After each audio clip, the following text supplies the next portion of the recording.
Mbah Segarawa anu keur ngumbar ka Sukahatena ngadadak jadi eureun nyaritana barang ningali kayan si Jagal Hawuk anu ngagerakeun sapasang leungeunna saterusna si Jagal Hawuk hut head sorangan siga anu keur latihan jurus. Kajadian saterusna sanggeusna si Jagal Hawuk ngalakukeun gerakanana harita kayan si Jagal Hawuk jadi teu sakara-kara geus teu ngarasakeun deui kanyataan atawa kaayaan hawa tiis anu nembus kana badana. Mbah Segarawa kerung bari ngupat dina jero hatena. Benar-benar luar biasa kekuatan daya tahan badan si Jagal Hawuk. Aing teu ngarti kunaon anu geus kakuatan naon anu geus kalapis ku juru badana. Malah poekeun ieu pikeun ngabebaskeun kakuatan hawa tiis. Tadi si Jagal Hawuk kalakukeun gerakan di tempat siga anu keur latihan jurus sorangan. Tapi kajadianana nyata ayeuna kayan si Jagal Hawuk teu sakara-kara geuning. Aing asa teu percaya budak lalaki pantaran si Jagal Hawuk geus boga kamampuan ngungkulan kakuatan hawa tiis anu geus ngarambah kana sakujur badana. Tapi aing masih kene penasaran. Kudu ngagunakeun ilmu hastat lambitan digabungkeun jeung kakuatan ilmu banyu beku mun kaya kieu mah ieu. Aing masih kene penasaran. Mbah Segarawa akhirna nangtukeun sikepna dina neruskeun tarungna bakal ngagunakeun kakuatan ilmu hasta lambitan dibarengan ku kakuatan ilmu banyu beku anu sapinuhna. Sedengkeun si Jagal Hawuk anu geus mampu ngabebaskeun diri tina pangaruh kakuatan hawa tiis anu geus ngarambah kana sakujur badana, harita musirkeun paneutupna ka Mbah Segarawa bari tos nyarita.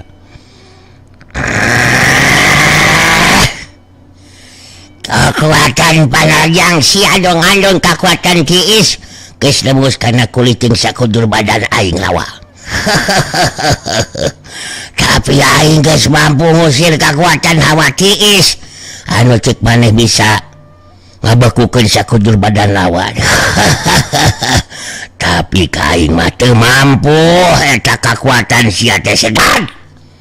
Mbah Segarawa anu geus sayaga diri pikeun neruskeun tarungna bakal ngagunakeun kakuatan ilmu hasta lambitan jeung kakuatan ilmu banyu beku.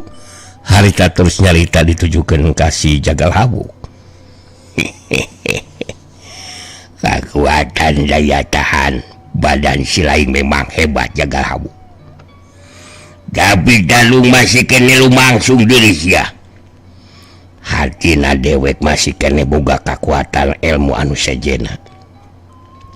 Jadi si lain tong kaget mun dewek ngagunakeun kakuatan ilmu anu memang aneh Jagal Hawuk.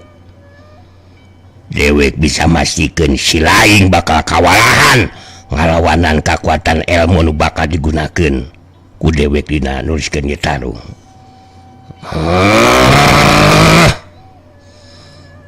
Jadi si lain teh rega gunakeun kakuatan ilmu nu sejenna. Hasok sia sedan.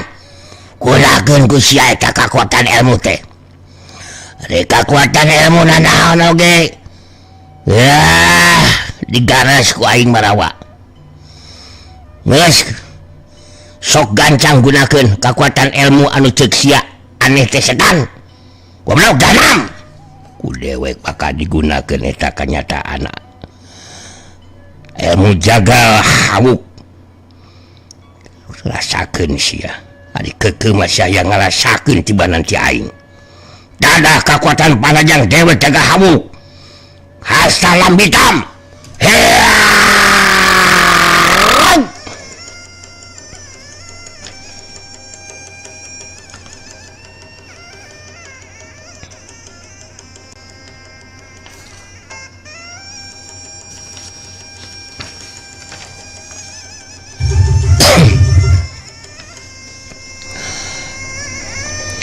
Mbah Segarawa ngagerakeun sapasang leungeunna ngagunakeun kekuatan ilmu khas talam hitam. Harita si Jagal Hawuk ngarasa kageteun oge barang ningali sapasang leungeun lawan bisa meral jeung manjangan saterusna rek ngabeulit kana badan jeung pingpingna.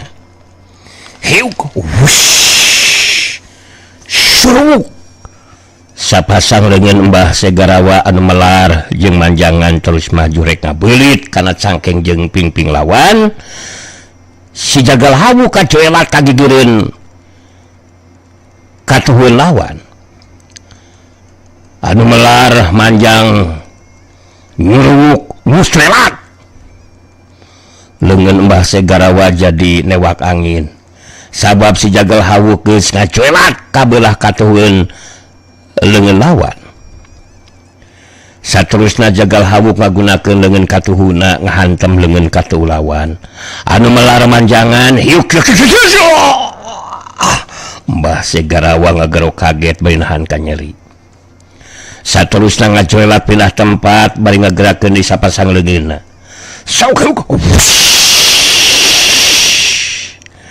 Sapasang leungeun Mbah Segarawa anu melar manjangan datang direk ngabeulit badan jeung pingping anu jai lawan. Nyatana si Jagal Hawuk. Si Jagal Hawuk teu nyingkahan panarajang harita badanna dibeulit ku leungeun katuhu Mbah Segarawa. Sedengkeun lebah pingpingna dibeulit ku leungeun kencana.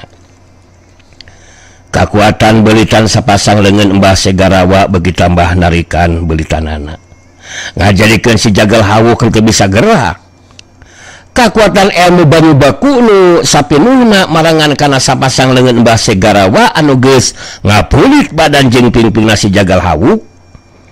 Harita Mbah Segarawa boga anggapan kayan si Jagal Hawuk bakal bisa diungkulan. Mbah Segarawa musirkeun perhatianna kana jai lawan bari terus nyarita. Kakuatan nu marangan kana beuritan sapasang leungeun dewek Jagal Hawuk sakedeung di sakujur badan si laing bakal katembus ku kakuatan tiis anu mampu ngabekukeun sakujur badan si laing Jagal Hawuk. Hartina sakedeung di dewek bakal mampu ngukulan nu dilawan. Si laing geus moal bisa sia neruskeun ieu tarung anu satur sakujur badan si laing bakal baku teu beda tiis Jagal Hawuk. Hasok rek kumaha ketak si laing dina waktu ayeuna. Mbah Segarawa bangun anu yakin bakal mampu ngungkulan kekuatan jeung kemampuan si Jagal Hawuk anu geus pasti moal mampu ngabebaskeun diri tina beuritan sapasang leungeun Mbah Segarawa anu ngagunakeun ilmu khas talam hitam.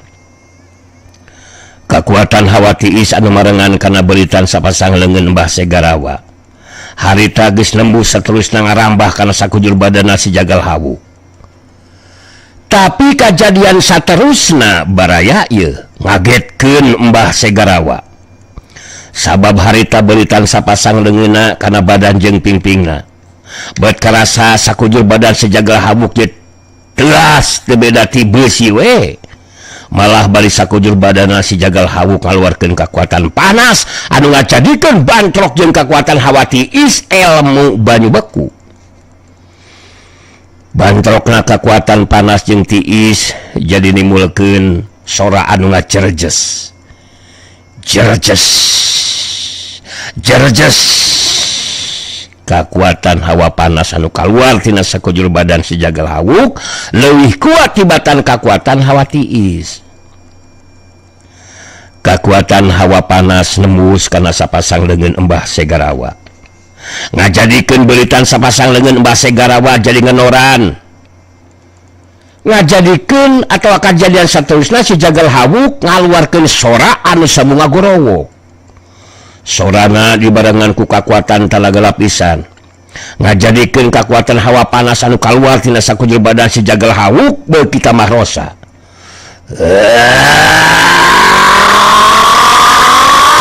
Bebas lepas ya.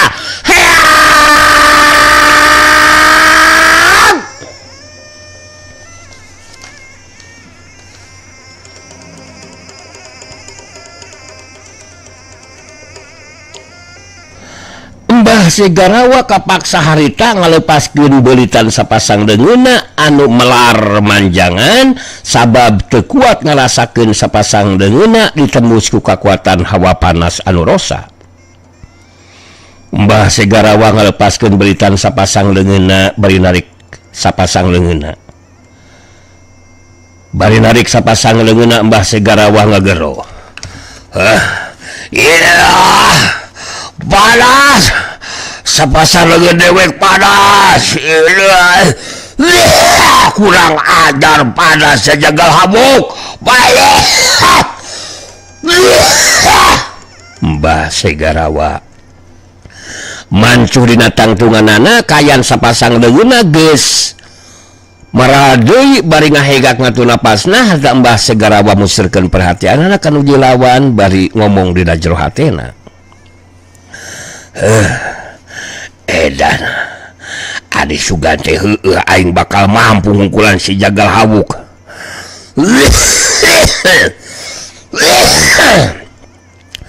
Tadi waktu si jagal hawuk geus teu bisa gerak dibeulit ku sapasang leungeun aing. Kaayaan sakujur badan si jagal hawuk bakal terus beku. Tapi ngadadak sakujur badan si jagal hawuk karasana jadi teas. Jeung tina sakujur badan ngaluarkeun kakuatan hawa panas anu mampu hungkulan kakuatan hawa tiis ilmu banyu beku.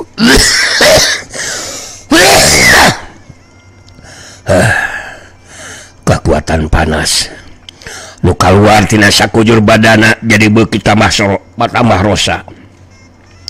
Sangeulesna tadi si jagal hawuk kagorobok anu getaran surana dibarengan ku kakuatan tanaga lapisan. Kanyata nu mah teu bisa dipercaya ku aing. Si jagal hawuk mampu ngabebaskeun diri tina beulitan sapasang leungeun aing anu ngandung ilmu khas talam hitam. Aduh, rada bingung oge ka aing oge ieu. Rek ngagunakeun kakuatan naon deui pikeun ngukulan si jagal hawuk. Mbah Segarawa jadi ngahulang samu anu bingung. Sabab si jagal hawuk tetela boga kakuatan anu di luar dugaan saterusna mampu ngabebaskeun diri tina beuritan sapasang leungeunna nuju lawan. Ningali Mbah Segarawa ngahulang harta si jagal hawuk terus nyarita.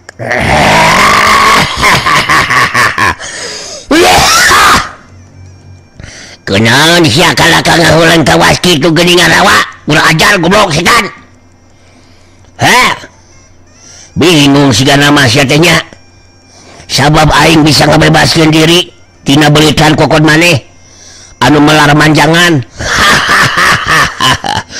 Goblok setan teh. Maka jeung ngagunakeun ilmu nu kitu patut sagarupa sia.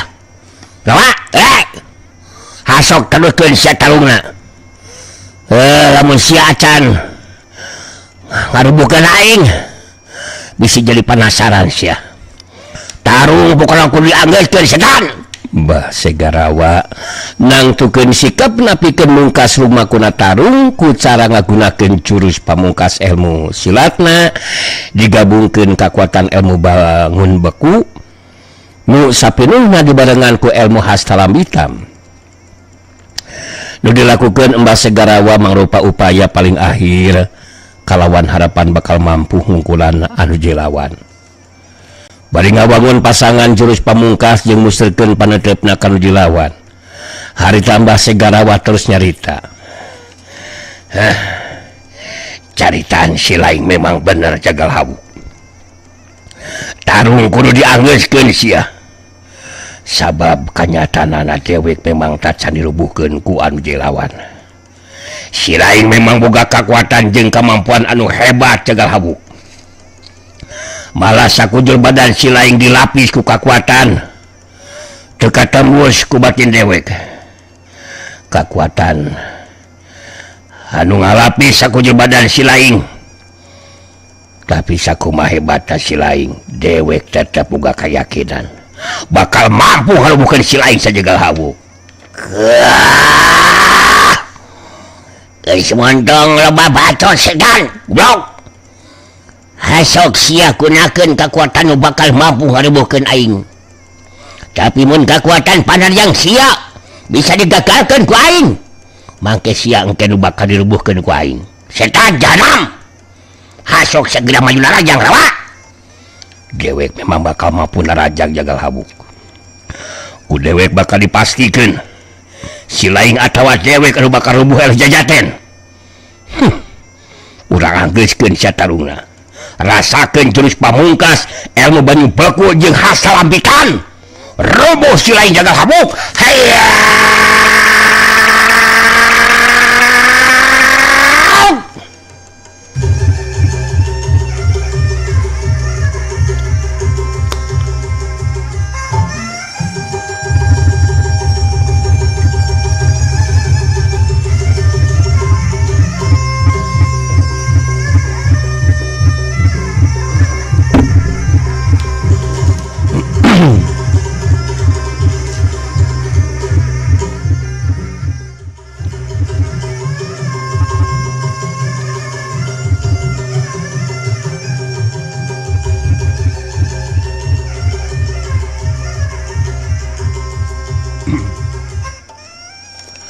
Julewat Julung Mbah Segarawa maju narajang ngagunakeun jurus pamungkas digabungkeun jeung ilmu banyu beku dina kanyataan atau dina kayan anu sapinuhna. Saterusna di mana aya kesempatan anu hade bakal ngagunakeun ilmu hasta lambitam. Kakuatan gabungan anu digunakeun pikeun narajang ku Mbah Segarawa tangtu we kakuatan panarajang anu ngabayakeun pikeun anu dilawan. Tapi si jagal hawuk ngabuktikeun di kakuatan jeung kamampuanan anu hebat. Harita si jagal hawuk henteu nyingkahan panarajang lawan. Tapi dibendung ku sapasang leungeunna anu nembarkeun kakuatan panas nimbang kakuatan tiis ilmu banyu beku. Bantrokan kakuatan talaga lapisan ngaliwatan sapasang leungeun masing-masing harita lumangsung. Sohiu keras kajleng Mbah Segarawa luncat ka tukang karep rek ngagunakeun ilmu hasta lambitam tapi samemeh ngagunakeun eta ilmu harita jagal hawuk geus kaculat maju narajang. Kacepetan gerak sejagal hawuk meh teu katuturkeun ku panenjo anu dilawan. Segarawa geus teu sempet ngabendung jeung nyingkahan panarajang lawan. Harita panarajang dengan katung si jagal hawuk kahantem dada lawan. Ngajadikeun Mbah Segarawa ngacengkang oleh ka tukang. Jelas dewe kerubuh.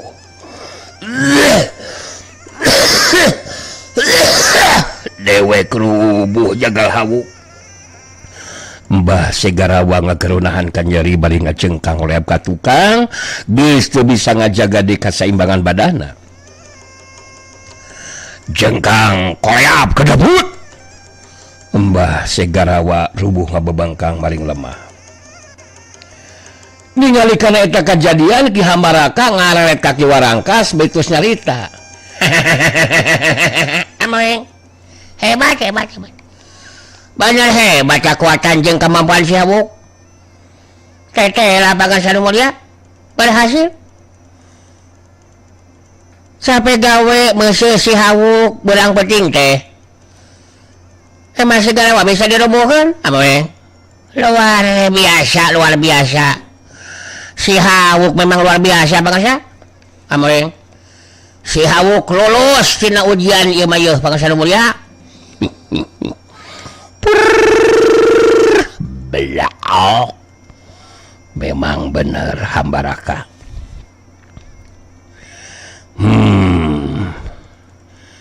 Jadi si Hawuk bener-bener geus ngawasa setengah bagian ilmu lintang panumbaling jagat. Ku silaing bisa dibayangkeun mun si Hawuk geus ngawasa sapinuhna ilmu anu diturunkeun ku dewek, mangka kakuatan jeung kamampuan si Hawuk bakal sajajar jeung dewek Hambaraka. Amoy. Cocok. Iya bener. Bener pisan teh. Kalau ceritakeun ku Pangarsa nu Mulia teh cocok. Hartina di Paguro Lintang Jagat jadi ayat 2an anu mibanda kekuatan ilmu lintang panumeling jagat amoeng kekuatan pihak orang geus moal aya nu mampu nandingan pakasa anggota barisan Walangkas Jaya ge bakal tambah madap ngabakti satia ka pangarsan mulia amoeng dicukupkeun tapi ka dewe ieu ujian ke si Habuk teh pangarsan mulia nggak cukup tapi kadia we dewek nguji si Habuk ayeuna dewek rek langsung ini deui bareng jeung si Habuk neruskeun latihan belaka sagarupa urusan jeung masalah urus jeung atur ku si lain mun teu penting-penting teuing mah teu kudu datang ngaganggu ka tempat teu kalatih si Habuknya. siap mangga pangarsan mulia mangga siap 86 87 88 tugas bakal dilaksanakeun anu sakumaha mistina pakasa amoeng sakabeh anggota barisan Walangkas Jaya gitu deh murid baguron bakal padang harawat jeung sarieun ku si Jagal Habuk ayeuna mah ajakan we atuh si Habuk neruskeun latihanana amoeng geus kitu mah harita Ki Warangkas kajakan si Jagal Habuk ini tinggalkeun eta patempatan pikeun neruskeun di latihanana kekuatan jeung kemampuan si Jagal Habuk anu hebat harita jadi bahan caritan para warga para anggota barisan Walangkas Jaya jeung para paguron anu ngagabung karena lumangsuna kejadian dina waktu harita sedengkeun di tempat sejen harita nang bule jeung Kiragabaya tur nyimanik kedu mampah reka pademukan Mbah Balaganjur anu tumetep di Guha Duruwiksa bareng jeung lajuna waktu harita lampah nu disorang geus deukeut ka tempat nu dituju Kiragabaya ngajakan heula ngaleureuhkeun kacape di luarana harita ngaleureuhkeun kacape dariuk di hadapeun tatangkalan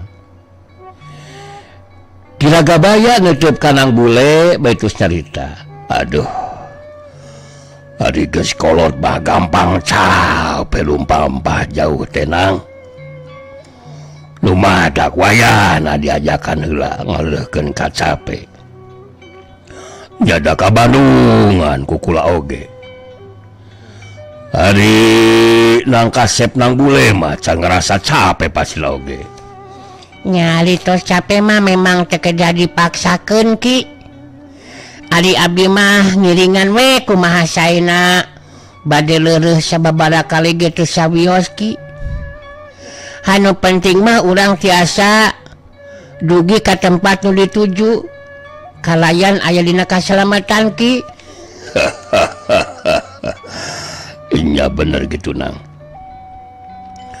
jadi tenang jeung suka kana hatena oge lumampah jeung nang bule mah sabab bisa ngarti jeung ngajenan ka diri kula kudu bari nyaran deui ieu manang duh marasakeun hiliwirna angin leutik cenah naon mun kula ngarajep sakedeungang nyadari bari ngarasakeun hiliwirna angin leutik mah dina kayan bari capek masuk terus jadi tunuh muhun mangga teh sawios Ki tadi ge abdi mah tos nyangempan bade ngiringan we kumaha saena da saira apanan anu ngajakan Nabi lumampah teh sanes Kiragabaya nyarane kana tatangkalan nutup di kanang bule banyarita buat asa tuhureun hayang nginum ieu tenang sigana segar mun nginum cai dawegan padahal tadi teh kaliwatan kula ningali aya tangkal kalapa duh seger karasana geus nginum cai dawegan mah sok manik init halah pangalakeun dawegan dewek Nyimanik jadi ngaret kanang bule beri nyarita. Kumaha atuh da Cimanik mantara tuak tae komo kudu naik kana tangkal kalapa mah. Nang bule netep kaki Ragabaya betus nyarita. Keun ku abdi we atuh milalian sareng ngaladawegan mah. Abdi ge tadi memang ningali aya tangkal kalapa. Sakancenan we abdi ge hoyong deki. Nang bule harita sengkat nangtung terus init sangeusna nang bule init harita ki Ragabaya ngararet ka Nyimanik anu jadi muridna betus nyarita. Ilaing montong loba tatanya Manik. Pokona mah kali tinggal turutkeun setiap caritaan jeung parentah dewek. Ayeuna dewek rek ngalakukeun kontak batin heula kalancek dewek Mbah Balagajur. Cicing jempe tong ngomong mun henteu ditertita ku dewek. Kumaha kaharti Manik? Kaharti ki. Kangarana nu jadi murid Manik kang tuwe kudu patuh kanu jadi guru. Heeh, mangga cicing. Dewek rek kontak batin heula ieu. Ki Ragabaya harita peureum terus musirkeun kakuatan batinna bari ngarapal mantrana mangsa ngalakukeun kontak batin ka Mbah Balaganjur anu jadi lanceukna. Teu kudu lila nungguan. Harita Ki Ragabaya ngadenge sora Mbah Balaganjur anu nyarita. Tang tuwe eta sora teh ngan saukur kadenge ku Ki Ragabaya sorangan.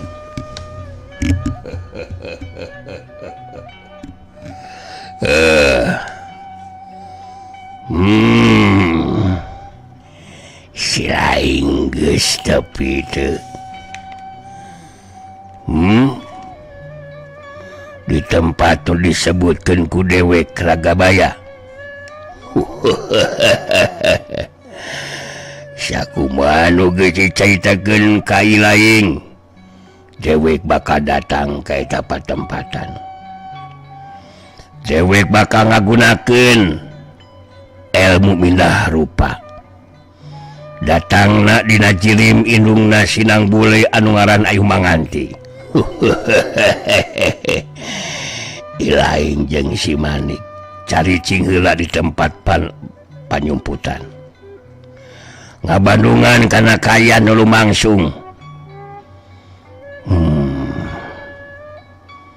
Siluman Bajo Sarongsong lantaran ngagunakeun kakuatan, sedengkeun dewek mah bakal ngagunakeun tipe muslihat alias reka perdaya. Kaharti ku ilaing Ragaya atuh puguh we kaharti Kang Ganjur. Tapi kumaha nya saupamana ieu mah upaya reka perdaya teh tepikeun ka gagal.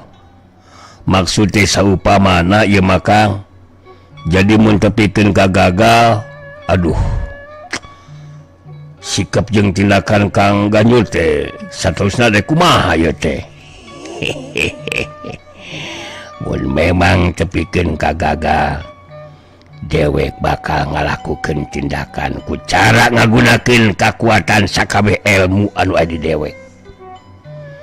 Boh kakuatan ti alam nyata kitu deui kakuatan ti alam gaib. Rupa-rupa kakuatan ilmu gaib anu salah sahijina di antarana tangtu bakal aya nu mampu dipake pikeun ngungkulan atawa ngabinasakeun sinang bule. Jadi ilaing kudu percaya karena kekuatan jeung kemampuan dewek Ragaya. Meungeus cukup sakitu heula we. Ilaing jeung si Manik leuwih hade calicing di tempat panyumputan. Tong adaguan sinang boleh datang. Sora Mbah Balaganjur geus teu kadenge deui. Harita dedak sakala waktosna seep.